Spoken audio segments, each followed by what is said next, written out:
Good evening everyone. चलिए हम लोग आज का अपना सेशन शुरू करते हैं। हम लोगों ने अपने कल तक के सेशन में कुछ इंट्रोडक्शन वाली बातों को देखा था, कुछ समझा था, और कुछ बातें हमने कल नहीं किया था, जो हम आज के अपने सेशन के फर्स्ट हाफ में कुछ चीजों को डिस्कस करेंगे आपके साथ। जो कल बातें रह गई थी, उन्हीं बातों को एक बार फिर से कंटिन्यू करते हुए और आज कंक्लूड करेंगे। चलिए, कल हमने आपको एक बात बताई थी कि जब आपका return within due date file होगा, सबसे पहले ड्यू डेट पर चर्चा कर लेते हैं, फिर आते हैं अगली बात पर।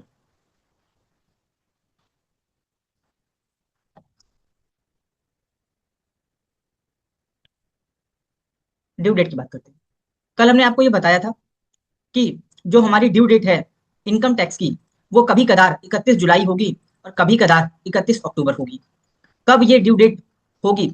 अगर आपके ऊपर ऑडिट का केस एप्लीकेबल है और हमारे क्लाइंट को ऑडिट कराना मैंडेटरी है, तो हमारी डेट बढ़ करके 31 अक्टूबर हो जाएगी। लेकिन अगर कोई भी ऑडिट नहीं कराना है तो हमारी डेट 31 जुलाई रहेगी।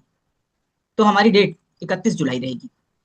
लेकिन अगर ऑडिट करवाना है तो फिर ड्यू डेट बढ़ करके 31 अक्टूबर हो जाएगी, क्योंकि ऑडिट कराने में समय लगता है, इसलिए ड्यू डेट को बढ़ा दिया है।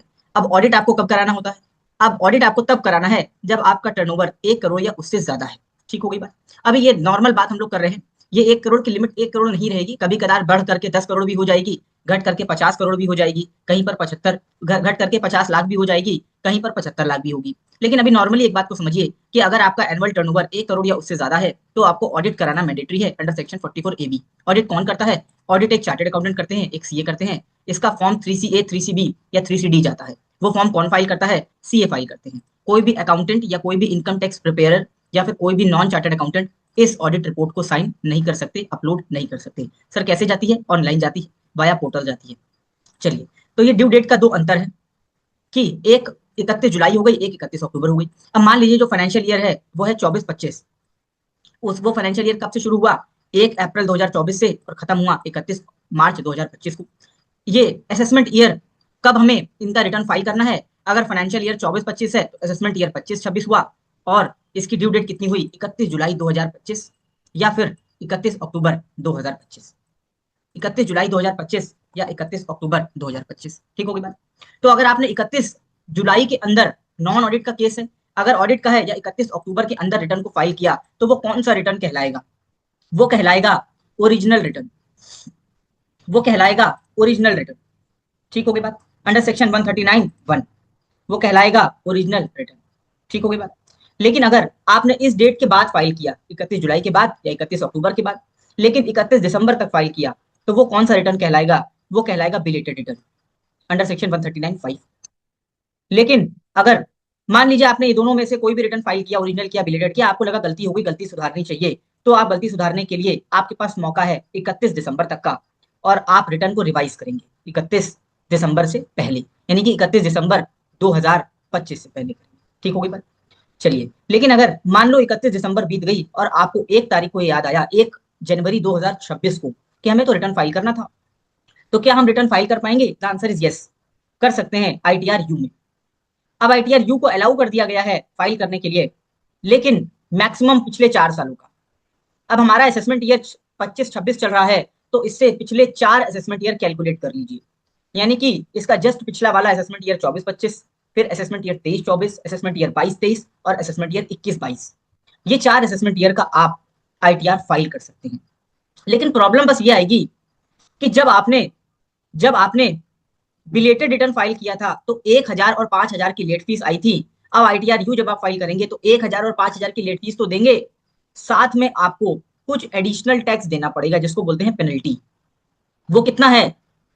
कभी तो 25% है, कभी तो 50% है, कभी 60% है, और कभी 70% है। 70%, मतलब जितना पुराना आप आईटीआर फाइल करेंगे उतना ज्यादा आपको एडिशनल टैक्स देना पड़ेगा। ओरिजिनल टैक्स तो देना ही है, इंटरेस्ट भी देना है, लेट फीस भी देना है, उसके बावजूद एक एडिशनल टैक्स देना है 70%। किसका? टैक्स और इंटरेस्ट का। टैक्स और इंटरेस्ट का। अब मैं आपके आगे एक एग्जांपल लेता हूं। मान लो कि आपको 4 साल पुराना वाला आईटीआर फाइल करना है, तो आप कर सकते हैं। मान लो उस आईटीआर को फाइल करते वक्त आपका टैक्स आया 1 लाख रुपए, तो 1 लाख रुपए आपको वो देना पड़ेगा, प्लस 5,000 की लेट फीस देनी पड़ेगी अगर आपकी टोटल इनकम 5 लाख से ज्यादा की है। तो ये हो गया 1,05,000 प्लस प्लस 48 महीने पुराना आप चूंकि रिटर्न फाइल कर रहे हैं, तो इसमें 48% इंटरेस्ट, 1% पर मंथ का। तो 1 लाख का 48% हुआ 1,48,000 रुपए।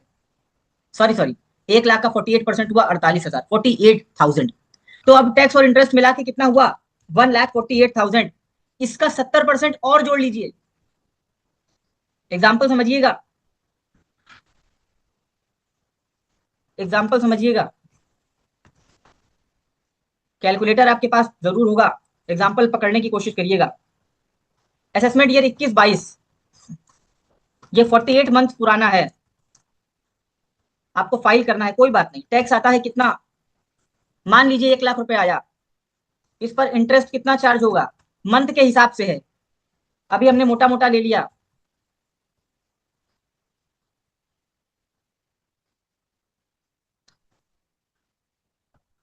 1% मल्टीप्लाइड बाई 1% पर month multiplied by 48 months is equal to 40। Total कितना हो गया?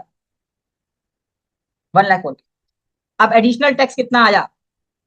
1,48,000 का 70%।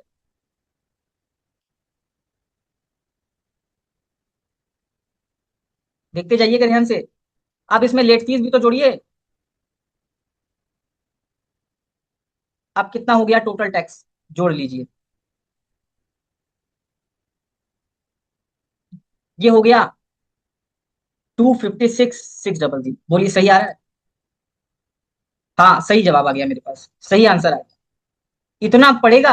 अगर आपने 1 लाख रुपए सही समय पे जमा कर दिया होता तो 1 ही लाख जमा करना पड़ता। लेकिन चूंकि आप 48 महीना लेट हैं, तो आप क्या करिए, आप आकर के टैक्स भरिए बस, और कुछ मत करिए। बोलो बात समझ में आ गई सभी को? ITR यू की कहानी समझ में आ गई? भरना कैसे इसकी चर्चा तो हम लोग आगे करेंगे, पहले बेसिक बेसिक बातों को समझ लेते हैं। कुछ बातें हमने कैपिटल गेन की भी रखी थी, लेकिन अब कैपिटल गेन के टॉपिक में इसको करवाएंगे, यहाँ पर करवाने की ज्यादा आवश्यकता नहीं लगती है। कैपिटल गेन के टॉपिक में कराएंगे। मोटे मोटी कुछ बातें बता देते हैं आपको कैपिटल गेन के बारे में। कैपिटल गेन कुछ कैपिटल एसेट्स को बेचने पर लगता है। कैपिटल गेन कुछ कैपिटल एसेट्स को बेचने में लगता है। कैपिटल एसेट कितने तरह की होती है? बहुत सारे तरह की होती है।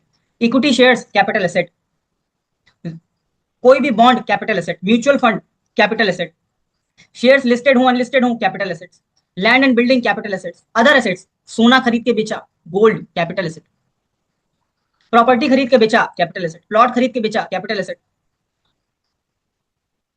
अगर आपने इसको बेचा तो आपके ऊपर कैपिटल गेन आएगा। लेकिन कैपिटल गेन दो तरह का है, एक लॉन्ग टर्म एक शॉर्ट टर्म। कब ये लॉन्ग टर्म होगा और कब ये शॉर्ट टर्म होगा, ये समझ लीजिए। कोई भी इक्विटी ओरिएंटेड फंड्स, मतलब equity shares, unit of business trust या जीरो कूपन बॉन्ड, अगर आपने 12 महीने तक या 12 महीने से कम समय में रखा तो शॉर्ट टर्म, और 12 महीने से ज्यादा रखा तो लॉन्ग टर्म। और इसके अलावा जितनी भी एसेट्स बची, चाहे वो गोल्ड हो, चाहे वो प्रॉपर्टी हो, चाहे वो अनलिस्टेड शेयर्स हो, लैंड हो, कुछ भी हो, उसमें ये पीरियड बढ़ करके 24 महीना हो जाएगा। 24 महीने के अंदर अगर बेचा तो शॉर्ट टर्म, 24 महीने से ज्यादा भी बेचा तो लॉन्ग टर्म। सर फर्क क्या आएगा? सर लॉन्ग टर्म हो या शॉर्ट टर्म हो, फर्क क्या आएगा? फर्क आएगा रेट ऑफ टैक्स पर।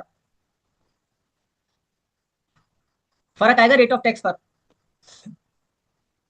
रेट ऑफ टैक्स बदल जाएगा। शॉर्ट टर्म के लिए रेट ऑफ टैक्स है आज की तारीख में 20%।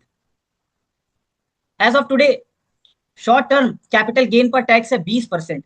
अगर वो लिस्टेड इक्विटी शेयर्स हैं, या इक्विटी ओरिएंटेड म्यूचुअल फंड है, या फिर किसी भी तरह का इक्विटी ओरिएंटेड कोई भी फंड है, तो रेट ऑफ टैक्स है 20%। अगर वो इसके अलावा कुछ और है, तो फिर स्लैब के हिसाब से। स्लैब का मतलब 3 लाख तक जीरो, 3 लाख से 7 लाख तक 5%, 7 लाख से 9 लाख तक 9 से 12, 12 से 15, 12 से ऊपर। ठीक है? तो लिस्टेड इक्विटी शेयर का रेट है 20%। और बाकी सारे शेयर्स अगर वो शॉर्ट टर्म कैपिटल गेन की कैटेगरी के हैं तो स्लैब रेट से टैक्स होंगे। लॉन्ग टर्म में क्या रेट है? सर लॉन्ग टर्म में रेट है, नॉर्मली रेट है 20%। आपने प्रॉपर्टी खरीदी बेची तो 20% का टैक्स। ठीक है? लेकिन कभी कभी ये रेट कम होकर के 12.5% हो जाए। यहाँ पर दो रेट चलेंगे, 12.5 और 20। यहाँ पर दो रेट चलेंगे, 12.5 और 20। जबकि शॉर्ट टर्म कैपिटल गेन पर चलेगा 20% और स्लैब रेट। तो रेट जो है वो लॉन्ग टर्म के केस में कम होता हुआ दिखाई देता है। अगर आपने किसी एसेट्स को लॉन्ग टर्म पर्पज से रखा है तो रेट ऑफ टैक्स कम लगेगा आपको। ठीक है सर, इसका फायदा क्या होगा? मैं आपको एक एग्जांपल देता हूँ। मान लो हमारी क्लास में कविता है या प्रमोद जी हैं, और इनकी जो तनख्वाह है वो है 30 लाख रुपए, 30 लाख रुपीज। क्या ये 30% के स्लैब में है? The answer is yes. क्योंकि इनकी इनकम नए स्लैब के हिसाब से 15 लाख से ज्यादा है तो 30% के स्लैब में है, और पुराने रिजीम में जाएंगे तो 10 लाख से ज्यादा है तो भी ये 30% में है। तो 30 लाख की इनकम जो है वो 30% के स्लैब में है। अगर मान लो यहाँ पर ये 12.5% और 20% वाली बात नहीं लिखी होती तो क्या एप्लीकेबल होता? Slab rate. अब मान लो इन्होंने एक प्रॉपर्टी खरीदी और उसमें इनको कैपिटल गेन हो गया 1 करोड़ का, तो फिर उस 1 करोड़ पर 30 लाख रुपए का टैक्स बनता। क्यों? क्योंकि नॉर्मल इनकम उनकी एक 30 लाख थी, फिर प्रॉपर्टी को बेचा तो 1 करोड़ की और कैपिटल गेन हो गई, टोटल इनकम 1 करोड़ 30 लाख हो गई। ठीक है, तो कहीं ना कहीं 1 करोड़ की जो इनकम हुई वो उस पर 30 लाख रुपए का टैक्स बनता। लेकिन चूंकि ये स्पेशल रेट ऑफ टैक्स है, इसको कम करके 12.5% कर दिया गया। इस बजट से किया गया, लास्ट वाले बड़ा हंगामा हुआ था इसके ऊपर, और हंगामे का भी एक कारण था, वो था विदाउट इंडेक्सेशन। इंडेक्सेशन क्या है और क्या नहीं है, इसकी चर्चा तो कैपिटल गेन में करेंगे। लेकिन अभी बस इतना बताना चाहते हैं, ये स्पेशल रेट ऑफ टैक्स है और ये कम है, 12.5%, कोई ज्यादा नहीं है। क्योंकि पहले तो शॉर्ट टर्म पर 30% लगता था, अब उसको घटा करके 20 कर दिया गया, 15 को बढ़ा करके 20 कर दिया गया। तो शॉर्ट टर्म और लॉन्ग टर्म का रेट एक ही कर दिया गया, 20%। लेकिन कभी कदार उसको कम कर दिया गया, और वो कम करके कितना किया गया? 12.5% किया। ठीक है, अब ये कब होगा 12.5, इसकी चर्चा तो बाद में करेंगे, लेकिन अभी हमने आपको एक ओवरव्यू दे दिया कि बेसिकली हुआ क्या। बोलिए, बात समझ में आ गई? कल जो बातें रह गई थी हमने वो बातें आज कवर करी। अगर कोई डाउट हो तो पूछ सकते हैं कल और आज के सेशन का। अब हम लोग नया टॉपिक क्योंकि शुरू करेंगे। बात समझ में आ गई हो तो हम लोग अब आगे चलें।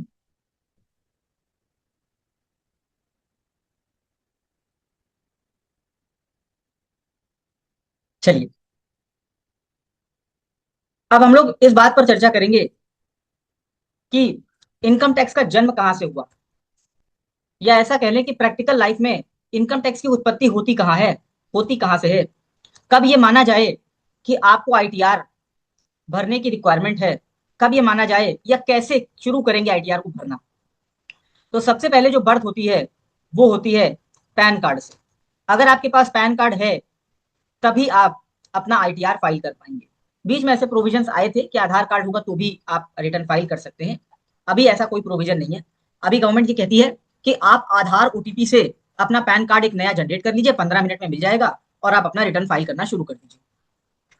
तो बर्थ कहाँ से हुई इनकम टैक्स की? बर्थ हुई पैन कार्ड से। पैन कार्ड जनरेशन से। पैन कार्ड है आपके पास तो आप इनकम टैक्स भर पाएंगे। ठीक है, फिर दूसरी बात, चलिए पैन कार्ड जनरेट हो गया। अब जनरेट हुआ कैसे? इंडिविजुअल का, एचयूएफ का, ट्रस्ट का, सोसाइटी का, डीओआई का,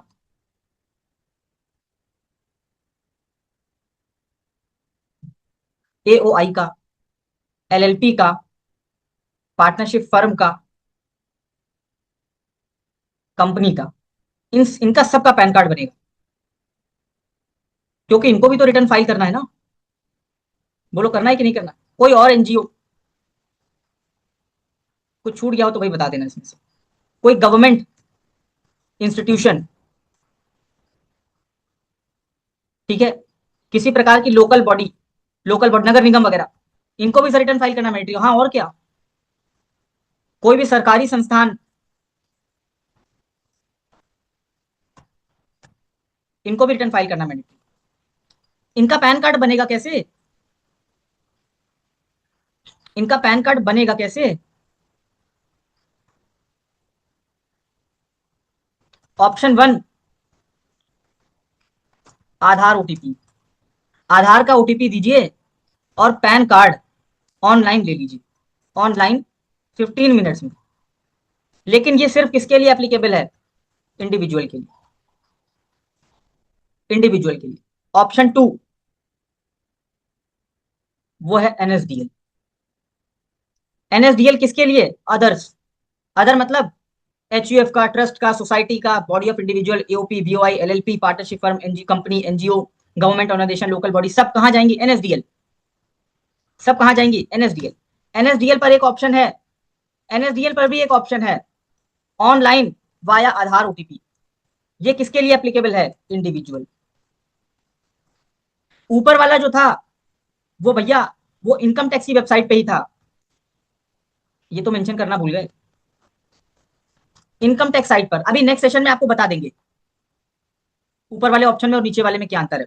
यहीं से शुरू करेंगे अगला वाला सेशन, अभी सिर्फ आपको बेसिक दे रहे हैं। ऑप्शन नंबर 2, ये भी ऑनलाइन है लेकिन ये है साइंड स्कैंड फोटो। ये भी ऑनलाइन है, scanned photo and sign upload. मतलब अगर इंडिविजुअल है तो ओटीपी लगाओ, काम खत्म। जो आधार पर फोटो है वही फोटो पैन पर आ जाएगी, जो आधार पर पिताजी का नाम है वही पैन पे आ जाएगा, आपका भी वही आ जाएगा, पता भी वही आ जाएगा, सब कुछ वही। लेकिन मान लो आपको अपनी फोटो बदलनी है तो दूसरा ऑप्शन यूज करिए, यहाँ पर अपनी नई फोटो नया साइन लगाइए और जो पैन आएगा उसमें साइन भी होकर के आएगा और फोटो भी आएगी। अब ऊपर वाले जो दोनों आधार वाले ऑप्शन है ना, इसमें साइन नहीं आएगा, और ऊपर वाले ऑप्शन में तो पिताजी का भी नाम नहीं आता है, खाली आपका नाम आएगा और डेट ऑफ बर्थ आएगी, बस, सब खाली। तो पहले वाले ऑप्शन को तब यूज करते हैं जब बहुत अर्जेंसी हो, वरना दूसरे वाले को यूज करेंगे। लेकिन दिक्कत इसमें भी यही है, आपने गए आपने कहा किसी का पैन कार्ड बना दिया, उसमें पिताजी का नाम ही नहीं आ रहा है, साइन नहीं आ रहा है, तो हम लोग क्या करेंगे, ये वाले ऑप्शन 2 के 2 नंबर वाले पॉइंट को यूज करेंगे, फोटो भी अपलोड करेंगे, साइन भी अपलोड करेंगे, तब करेंगे। और तीसरा वाला मोड है ऑफलाइन मोड।